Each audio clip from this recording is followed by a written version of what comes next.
back down the boat, and I've got a few jobs to do. I've just got on board and I've noticed that my power was quite low, so I had a look at the solar panel. I thought it might be the solar panel because it is quite old. Well, not that old, but it's been on up on deck a while, and I thought that maybe there might be something wrong with the wiring, but it was actually the main cable. I just checked and it had just become detached, so I checked the charge controller, and yeah, there was no actual registered solar panel, even though it's quite a bright day. I also noticed that my power, my battery monitor was just reading like barely any amps, so yeah, I just checked that out, and it was a loose connection on the positive, so I've just sorted that out. So now I've got like decent power, and it's starting to charge up. I've now got nearly an amp, and the sun's only just coming out behind the clouds, so that's good. But it's not the reason why I'm down here today. The reason I've come down here is to fit my new Genoa rail. Now I've been using my my sort of more aft rails, my sort of spinnaker rails for the Genoa, which is fine when it's fully sort of unfurled, but when it's furled, or which for whatever reason I start using a storm jib on my baby stay there, it's not really the right angle. So I've got some smaller Genoa rail which I'm going to add on to the sides where the original ones were, and yeah, I've got a big sort of section of support wood underneath that, so it's going to be a bit of a awkward one when it comes to sort of fixing the bolts. So yeah, we'll see how it goes with that, and yeah, hopefully I can get that done today. There, I'm now getting a charge off the panel, whereas before when I first came down, all I was seeing was like a battery symbol, and it was like halfway. So that's now sorted, which I'm happy for, because I thought it might have to be a new solar panel, but thankfully not. They're getting a reasonably decent amount of power off that 50 amp. Now it's not really that sunny, and I've got about, well, just under an amp of charge there at the minute. Is also away at the sailmakers. Hopefully it'll be done by next week, so I can pick that up. It's the UV strip is completely, well, pretty much completely gone on it. The leech was just sort of like starting to fray, and I took it around there because I thought I'm just gonna have to check it out because I haven't got a backup. I've only got like a small storm jib, so I took it around there and had it checked out, and like, yeah, they said, yeah, basically with a trip that you've got planning, yeah, the UV strip's going to have to be replaced. So hopefully, as I said, that'll be done by next week, and I can get that fitted, and it'll be all nice and shiny. Putting this Genoa rail in a position, it's a bit of a pain when you're on your own because you haven't got anyone in the inside to help. So what I've come out with is, if you put a bit of the tape around the nut and then put your spanner over the top, it holds it in position, allowing you enough time to actually screw it down from the top. I'll take a little bit of that and put it over the nut. Not to be loads. And then just position it there. It just holds it in place. I just put a pair of pliers there just to stop it from falling down completely. And hopefully, if another speedboat doesn't go past and cause a lot of waves, then I should be able to screw it from the top.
There you go. And then let's take it off. Bit gunky.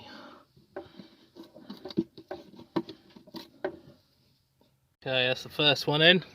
A little bit of a mission there with the butyl tape. Kind of went a bit mad on it, which you don't actually need to do. It's an absolute bastard to try and remove. So what I'm doing with this side, I'm just being a bit more gentle with it. I'm not rolling the whole like tape out, if you like, and then sticking it down, because it is just a pain in the neck to remove. The only way I've found to remove it once it's down is soak it in white spirit, and then it sort of bubbles off, but it is extremely messy. So hopefully this way, I've just put very small amounts on and just grouped it round, or bunched it round where the screws are, if you like. Doing the same thing with this one as what I've done with the other one. So it's got like a backer board on it, just to provide a little bit more support, really. So all sorts of preparations going underway in the background, too many to list really.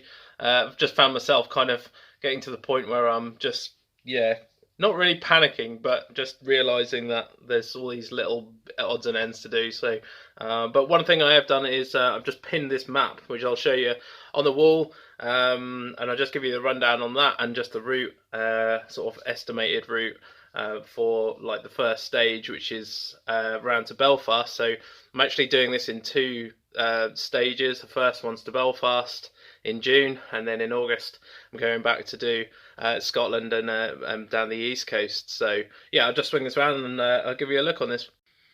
Okay, so I got this road map on the wall, just some visual reference of the routes involved, the stop-offs, and sort of like the kind of dates where I'm expecting myself to be. Obviously it's all quite kind of sort of loose planned, as most people who sail kind of know. It's all subject to wind and weather, but we're looking ideally at a start of the 1st of June, and I'm actually splitting this circumnavigation into two stages across two separate months, June and August. So June will bring me hopefully around to Belfast.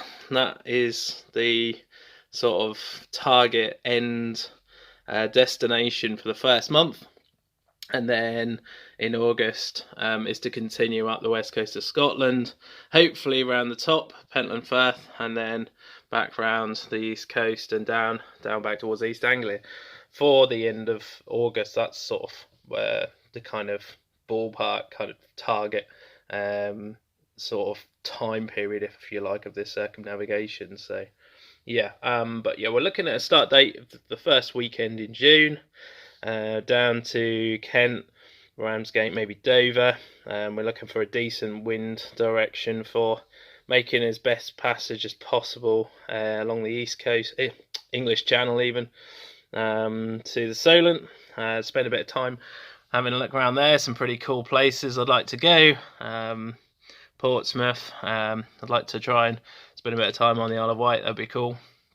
And then across to Salcombe, across Lyme Bay. This is Lyme Bay, keeping clear of Portland Bill, which is one of the more infamous headlands in the UK. Plenty of tide and waves, and yeah, just I always tend to keep a good amount of distance from Portland. There is an inshore route which you can use, but up to 7 or 8 miles out, expect to see some pretty nasty overfalls if you catch that wrong.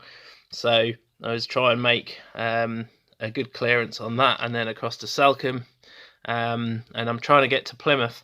That is the plan, to get to Plymouth for the 16th of June or around then, and that's going to be for the start of the Jester Baltimore Challenge, which I'm taking part in. There's quite a few boats involved in that this year. It's run every 4 years, I think, and it's actually one of them sort of smaller challenges that the Jester do. The main one being across the Atlantic, the second one to the Azores, and then they do one to Baltimore in Southern Ireland. So that starts on the 18th of June at 12 o'clock. So yeah, and it's non-stop, no engine. Sail across the Irish Sea, and yeah, into Baltimore. So it's around all the rocks as well, around the Fastnet Rock, around the south coast of the Scilly Isles. So yeah, quite a decent challenge that. And then yeah, if the weather's good and I don't have to do any crazy amount of tacking, I expect to do that in about 2 to 3 days roughly. So yeah, that's going to be a real something to be sort of part in. I think there's about 60 boats in actually being registered for that at the minute. So it's not a race; it is just a challenge. So it can fall out at any time. There's no fee involved. So yeah, and when we all get to Baltimore, there's a bit of a partizzle going on there, so that'll be good for the people who actually get there, for the sailors who get there, for the boats who get there. So yeah, and then after then, looking at sort of trying to make a decent sort of passage up the east coast of Ireland, and then up into Belfast. So yeah, we'll see how it all transpires. As I said, I've got plenty of prep work going on at the minute, and yeah, all being well, in 10 days time it'll be a start from Harwich. So we've just got kind of a bit of a box of stuff that I've kind of been accumulating over the past couple of months. A few items in here. Got some microfiber towels. Got like a sail repair kit, which I thought will probably help me if I need to do any sort of quick repairs. There's some sort of needles, there's a palm in there, some thread tape, and I'm also going to get some sticky tape that sailmakers use for quick repair work. Just as I've mentioned, I've got the Genoa and the sailmakers currently, so I'll pick some up from them hopefully in the next week or so. I've got this Reed's Cooking at Sea handbook, which I didn't actually realise that they did. I'm losing focus here. Yeah, it's got some recipes in the back, just a few ideas on preservation of food, cooking bread at sea with like in a pressure cooker, that sort of thing. So yeah, catching fish preparation. So it's yeah, storage. Yeah, there's loads of stuff in there. Really kind of quite sort of compact, kind of combined, and doesn't take up a lot of space either. So yeah, pick one of them up, and I've got some of my pilot books in there for various locations. I've got a ladder for my dinghy to get back in. I have also got like a boarding ladder for the boat as well, which is more solid. So I'll just check that out when I get out to the boat next time. Just if I want to go for a swim, if I want to scrub the side down, the hull or whatever. Yeah, I can board the boat quite easy. I've also got some of these vacuum bags, which I'm planning on putting a few kind of critical items in, maybe a set of warm clothing to keep that dry, free of moisture, etc. And yeah, I've got some laundry bags in here for when I want to take my gear to the laundrette. Yeah, some citronella candles. I did give it a little bit of thought about Scotland and midges. Some places are going to be quite high, so instead of having a cabin full of midges, I'm going to try and keep that out. I've bought some netting for that, so, and some sort of yeah, Velcro tape, which I'm going to try and rig something up around the companionway to try and keep that out. Try and keep them out. I've also got what's that? See, a lot of this stuff I've purchased and I haven't actually got a clue about. Oh yeah, some Velcro in there for the netting. This is my PLB. I'll get that out and just show you because it's pretty cool. So yeah, I went for the Aurelia Fast Find Return Link PLB. So you actually get feedback if you do fire off a signal, and this is going to be on me all the time. I'm not going to take any risks of walking around on deck, even when I'm strapped in. So I've now registered this, and that is it gives you a light to say that your signal's been received, which is, I think, is quite handy and quite clever as well. So, and it's quite small, compact, so that'll go on my life jacket. when I'm walking around on deck. So yeah, that is the PLB, and as I say, this is only a few items. I've kind of yeah, been throwing them in sort of now and then, as and when sort of I've been thinking about it. And I'll go on the boat sort of close to the time.